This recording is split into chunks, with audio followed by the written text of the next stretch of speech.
United States Africa Command, located in Stuttgart, Germany, is the four-star geographic combatant command headquarters with strategic responsibilities for all U.S. military operations in the Africa area of responsibility. Special Operations Command Africa, also in Stuttgart, Germany, is the two-star theater headquarters responsible for command, control, and operational employment of all U.S. special operations in the Africa area of responsibility. Special Operations Command Forward, North and West Africa, located in Baumholder, Germany, is the colonel-level group headquarters responsible for command, control, and tactical employment of U.S. special operations in the northern and western areas of Africa, including the Maghreb and Sahel. Special Operations Command and Control Element, Lake Chad Basin, located in N'Djamena, Chad, was the lieutenant colonel level battalion headquarters responsible for command and control of two advanced operations bases and tactical synchronization of the U.S. special operations in the region. Advanced Operations Base Niger, located in Niamey, is the company headquarters, commanded by a Special Forces Major, which exercises the tactical command and control over multiple Special Forces Operational Detachments Alpha in Niger. At the time of this operation, the acting AOB Niger commander was a Special Forces captain.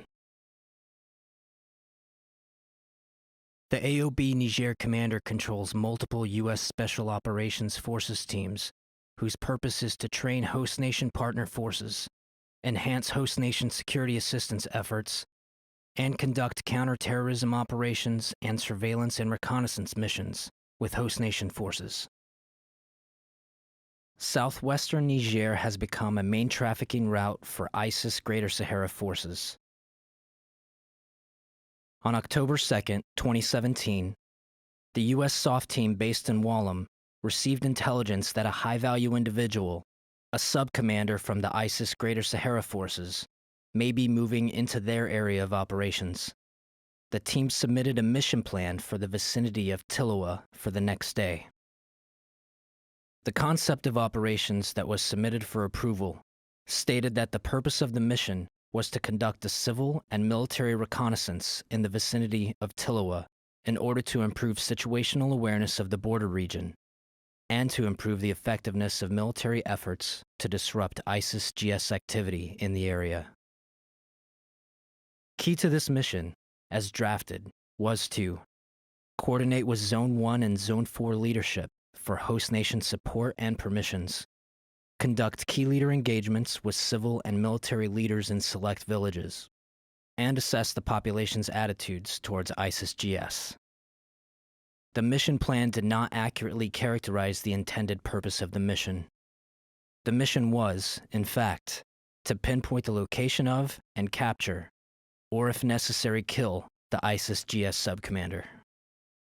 The inaccurate mission plan was approved by the acting Advanced Operating Base Commander in Niamey and forwarded to the Special Operations Command Control Element Commander, located in N'Djamena, Chad. The team's manning for this mission consisted of 8 U.S. Special Forces soldiers, 2 U.S. Special Operations support soldiers, 1 intelligence contractor, 1 Nigerian interpreter, a 3-man Nigerian reconnaissance team, and a 31-man Nigerian partner force. The team's U.S. SOF personnel traveled in 3 vehicles, 2 of which were equipped with mounted M240 machine guns. The 34 Nigerian personnel traveled in 5 additional vehicles.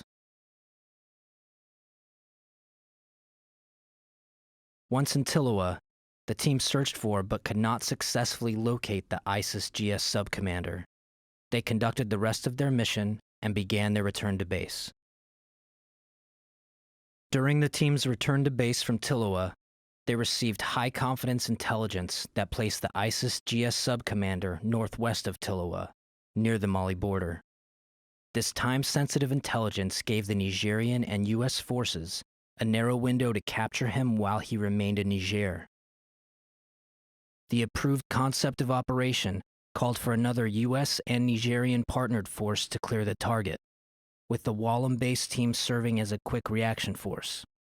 However, due to weather constraints, the other team was forced to return to base. At this time, the target location had been under aerial observation for 6 continuous hours with no enemy activity. The SOC commander assessed the mission was low risk and directed the Wallam-based team to clear the target location. Through the night of October 3rd, the team made the difficult movement north to the target. On the morning of October 4th, the team reached the objective at sunrise, but the enemy had already departed the area. The team discovered enemy rations, a motorcycle, drying uniforms, and warm fire pits. Partner Nigerians destroyed the enemy material, including the motorcycle. After completing the mission near the Mali border, the team was directed by AOB Niger to return to base. Prior to departing, the team commander directed the overhead ISR asset to maintain coverage on motorcycles heard in the vicinity of the objective in order to gather intelligence on possible enemy routes into Mali. The team departed at approximately 0830 hours and stopped at the village of Tongo-Tongo at 1030 hours, so the Nigerian forces could eat breakfast and get water. As the team waited, they conducted an impromptu key leader engagement with the village elder. During the key leader engagement, team members met with leaders and 27 men of the village. The meeting lasted about 30 minutes longer than the team commander expected. At 11:35 hours, the team moved out of the village of Tongo-Tongo on their planned route.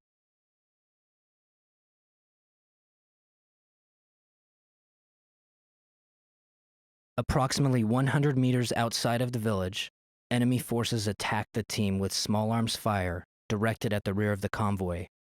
Enemy fire was initially light, then intensified as they advanced through the woods on the team's position.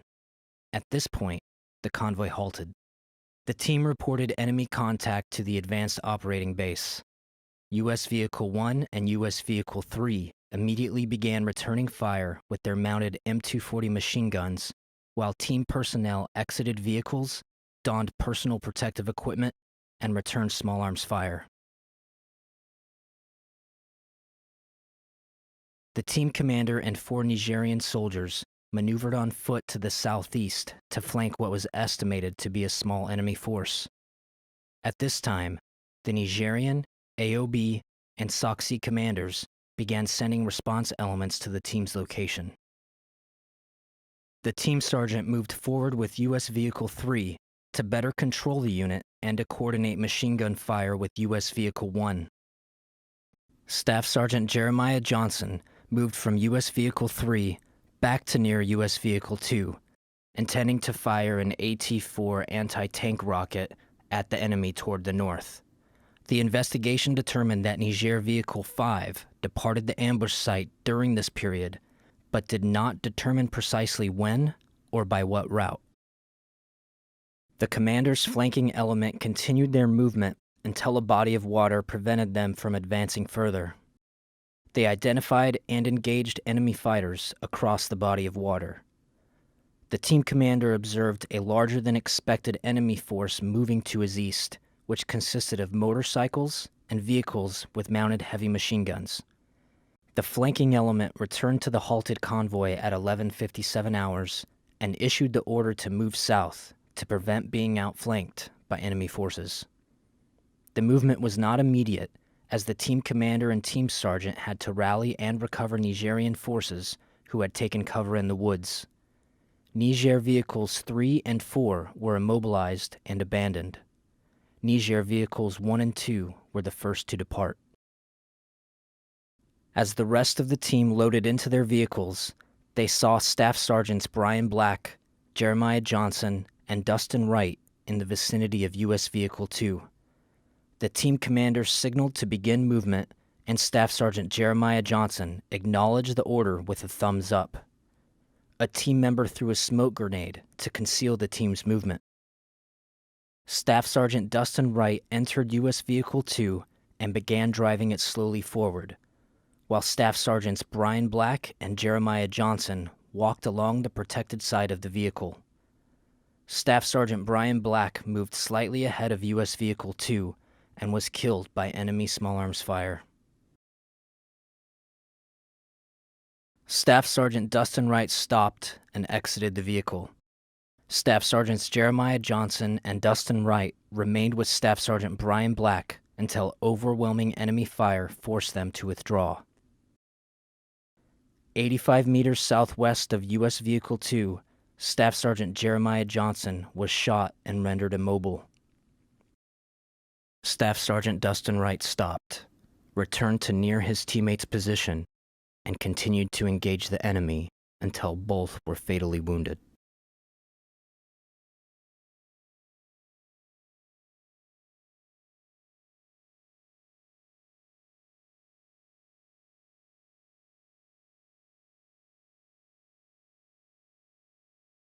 U.S. Vehicles 1 and 3 and 2 Nigerian vehicles drove approximately 700 meters south of the ambush site to form a defensive position referred to as Position 2. The team realized that not all of their personnel and vehicles were present at the defensive position. After repeated attempts to radio the team members last seen in the vicinity of U.S. Vehicle 2, 2 U.S. SOF members from U.S. Vehicle 3 volunteered to return on foot to the ambush site to attempt to locate them. Sergeant LaDavid Johnson, a special operations mechanic and the driver for U.S. Vehicle 3, moved to the rear of the vehicle to engage the enemy with the vehicle-mounted M240 machine gun. When that weapon ran out of ammunition, he switched to the M2010 sniper rifle. Approximately 10 minutes later, 2 additional U.S. team members moved to join the pair that was maneuvering back to the ambush site. The first pair moved to where they thought U.S. Vehicle 2 would be, encountering and killing several enemy combatants before needing to withdraw under fire. As they were withdrawing to the southwest, they linked up with their follow-on teammates and began planning another route to U.S. Vehicle 2. Back at Position 2, the team commander and his element continued to battle the enemy attacking from the east. At approximately 12:25 hours, enemy gun trucks and dismounted forces opened fire on Position 2 from the southeast. The overwhelming fire forced the team commander to order a withdrawal. 2 Nigerian vehicles departed the area, moving to the southwest. U.S. Vehicle 1 circled the perimeter under intense fire, gathering American and Nigerian personnel. Simultaneously, Sergeant LaDavid Johnson and Nigerian personnel attempted to board U.S. Vehicle 3. Special Operations members last saw Sergeant LaDavid Johnson moving around to the driver's position of U.S. Vehicle 3 between 12:25 and 12:30 hours. U.S. Vehicles 1 and 3 came under overwhelming enemy machine gun fire, preventing Sergeant LaDavid Johnson from entering his vehicle. Believing Sergeant Johnson was in control of his vehicle, the driver of U.S. Vehicle 1 accelerated hard to the northwest. Unable to enter U.S. Vehicle 3, Sergeant Johnson and 2 partner Nigerians became separated from U.S. Vehicle 1. They escaped on foot, eventually running to the southwest with the enemy in pursuit.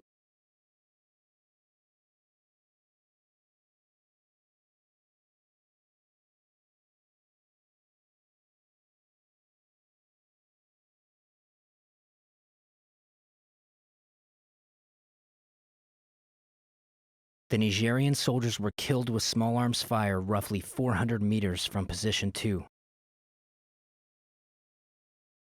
Sergeant Johnson evaded for an additional 450 meters and reached the only concealment in the vicinity, a single thorny tree.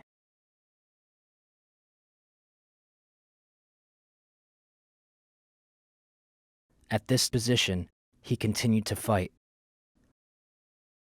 An enemy vehicle, armed with a mounted heavy machine gun, stopped within 100 meters of Sergeant Johnson's location, firing on his position and cutting off further escape while enemy forces closed in.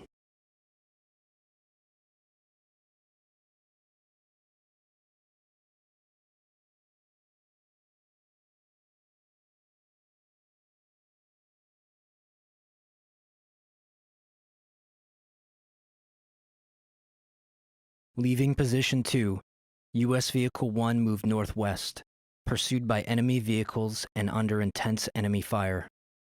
Team members did not realize U.S. Vehicle 3 did not follow. During this movement, 5 of the 7 passengers in the vehicle sustained gunshot wounds, with 1 Nigerian fatally wounded. The driver was shot through the elbow, but continued to drive. The team commander, riding in the bed of U.S. Vehicle 1, was shot and thrown off the vehicle. The driver performed another circular maneuver under heavy fire to recover the commander, and resumed movement towards the northwest with the enemy in pursuit. Once inside the tree line, U.S. Vehicle 1 became stuck in mud. The 4 Special Forces soldiers who previously went to the ambush site saw U.S. Vehicle 1 and moved to rejoin those team members. At 12:33 hours, the team radioed that they were being overrun. This was the team's first report for assistance. Expecting their radios would be recovered by the enemy, the team disabled them, ending the ability to communicate using these devices. 7 American and 4 Nigerian personnel fled U.S. Vehicle 1, evading under concentrated small arms and mortar fire. They moved through the swamp, broke contact with the enemy, and stopped at the clearing on the northwest side of the wooded area. The team established a hasty defense at this location at approximately 12:50 hours. They wrote short messages to loved ones on personal devices, believing they would soon be overrun. By 13:11 hours, 2 U.S. unmanned aerial vehicles arrived on station, establishing communications with both the team and inbound French aircraft. 2 French Mirage aircraft arrived at 13:18 hours, but were unable to determine friend from foe. The French performed 2 shows of force at 13:20 and 13:25 hours. At this time, the enemy ceased pursuing the team, but remained in the area. At 13:30 hours, the team relayed their location, the status of casualties, and requested a medical evacuation for the wounded. Beginning at 14:58 hours, the Mirages executed 2 more shows of force at treetop level. This caused the enemy elements to rapidly depart the area.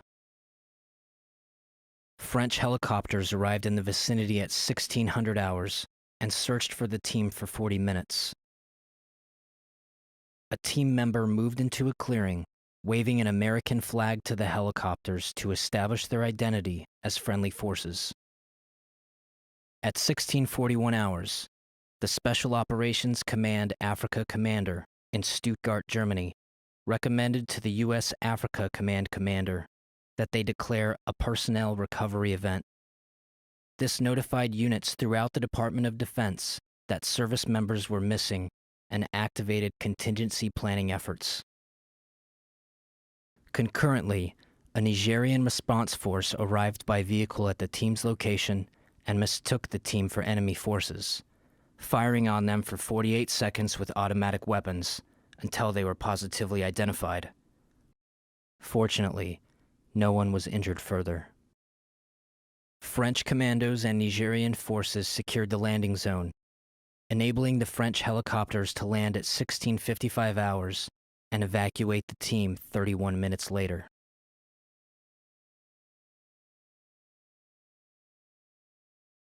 At approximately 18:25 hours, Nigerian Quick Reaction Forces discovered the remains of Staff Sergeant Brian Black, Staff Sergeant Jeremiah Johnson, and Staff Sergeant Dustin Wright at the ambush site.